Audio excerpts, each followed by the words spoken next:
بسم اللہ الرحمن الرحیم. السلام علیکم ورحمۃ اللہ وبرکاتہ.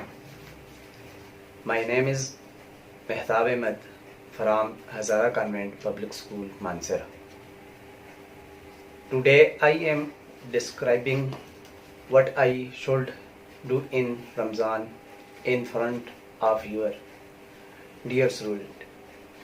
امید کرتا ہوں کہ آپ سب خیریت سے ہوں گے. آج آپ کے سامنے رمضان المبارک کی وہ اعمال جو ہم نے رمضان المبارک کے مہینے میں کرنے ہیں وہ بیان کرنے ہیں. 6 چیزیں ایسی ہیں کہ جن کو ہم نے رمضان المبارک کے مہینے کے اندر کرنا ہوتا ہے. ان میں سے سب سے پہلے آپ یہ بات ذہن میں رکھ لیں کہ رمضان المبارک کی چند خصوصیات اور فضیلتیں ہیں. اب ہمیں سوچنا یہ ہے کہ ہم نے اس کا استقبال کیسے کرنا ہے اور اللہ تعالیٰ کے نیک بندے اس کا استقبال کس طرح کیا کرتے تھے.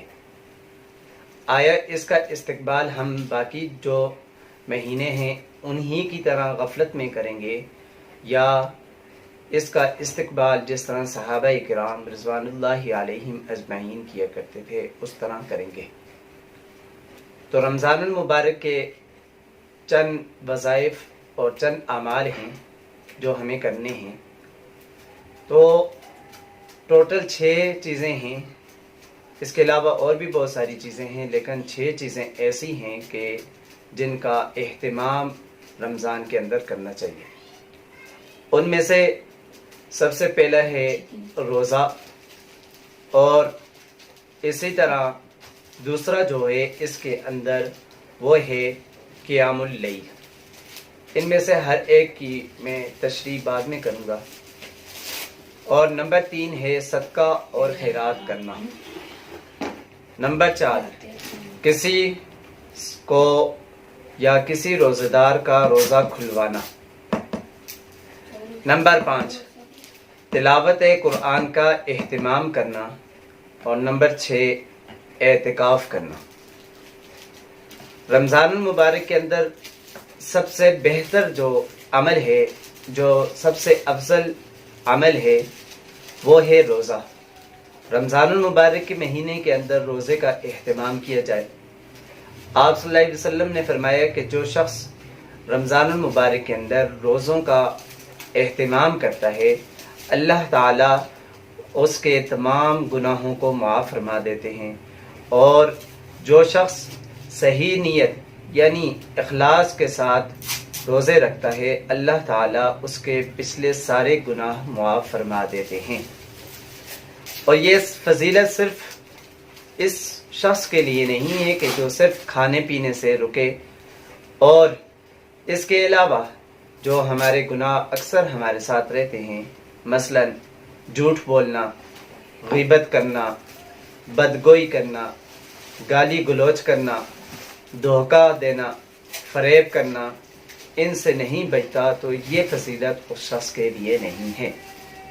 نمبر 2 قیام اللیل یعنی رمضان المبارک کے مہینے کے اندر قیام کرنا. قیام کا مطلب ہے یعنی اپنی رمضان المبارک کی راتوں کے اندر جاگنا اور اللہ کے دربار کے اندر، اللہ کی برگاہ کے اندر اپنی عز و نیاز کا اظہار کرنا. اور قرآن مجید میں بھی اس کا اللہ رب العزت نے بیان فرما رہے ہیں والذین یبیتون لربہم سجدا وقیاما. ان کی راتیں اپنے رب کے سامنے قیام و سجود میں گزرتی ہیں. اور نبی صلی اللہ علیہ وسلم نے ارشاد فرمایا جس نے رمضان کی راتوں میں قیام کیا تو اس کے پچھلے گناہ معاف کر دیے جاتے ہیں. اسی طرح رات کے آخری پہر میں آسمان دنیا پر اللہ رب العزت نزول فرماتے ہیں اور یہ فرماتے ہیں کہ کون ہے جو مجھ سے مانگے میں اس کو اس کی دعا کو قبول کروں، جو مجھ سے سوال کرے میں اس کو عطا کروں، کون ہے جو مجھ سے طلب یعنی مغفرت کی طلب کرے تو میں اس کی مغفرت کر دوں. نمبر 3 رمضان المبارک کے اندر صدقہ خیرات کرنا. آپ صلی اللہ علیہ وسلم رمضان المبارک کے اندر بہت زیادہ سخاوت فرمایا کرتے تھے. تو رمضان المبارک کے اندر اپنے سے جو غریب طبقہ ہے اس کا خیال کرنا، اور اسی طرح فطرانے کی مد میں، اسی طرح زکوٰۃ کی مد میں، اسی طرح صدقے کی مد میں، اسی طرح ہدیے کی مد میں، اسی طرح تحفے کی مد میں بہت ساری ایسی چیزیں ہیں کہ جن کی مد کے اندر ہم رمضان المبارک کے اندر اپنے ان بہن بھائیوں کا بھی خیال رکھ سکتے ہیں کہ جن کے پاس ایسے وسائل نہیں ہیں کہ وہ ان کی عید، ان کا رمضان اچھے طریقے سے گزر سکے، تو رمضان المبارک کے اندر صدقہ و خیرات کرنا۔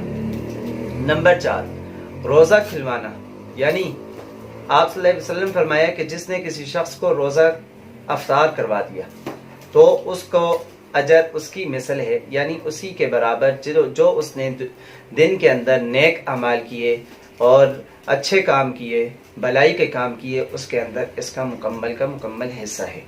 نمبر 5، تلاوت قرآن کا اہتمام کرنا، یعنی رمضان المبارک کے اندر آپ کو معلوم ہے کہ رمضان المبارک کے اندر قرآن مجید کا نزول ہوا، تو اس کے اندر بہت زیادہ اہتمام کرنا تلاوت کا۔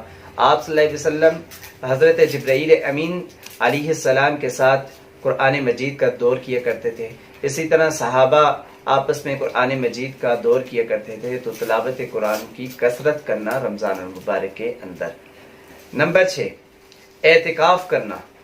آپ صلی اللہ علیہ وسلم ہر سال اعتکاف کیا کرتے تھے، اور ایک مرتبہ ایسے ہوا کہ آپ صلی اللہ علیہ وسلم نے اعتکاف نہیں کیا، تو آپ صلی اللہ علیہ وسلم نے پھر شوال کے آخری جو 10 دن تھے، ایام تھے، ان کے اندر آپ صلی اللہ علیہ وسلم نے اعتکاف کیا۔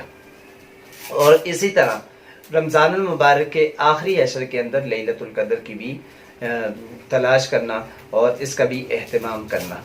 تو ہم نے جہاں رمضان المبارک کے اندر اور بہت سارے نیکی کے کام کرتے ہیں، وہاں رمضان المبارک کے اندر یہ 6-7 کام جو میں نے بتلائے ہیں ان کا بھی اہتمام کرنا چاہیے۔ تو dear students, may Allah be your supported and grant us the blessing of Ramzan. Ameen. Wassalam.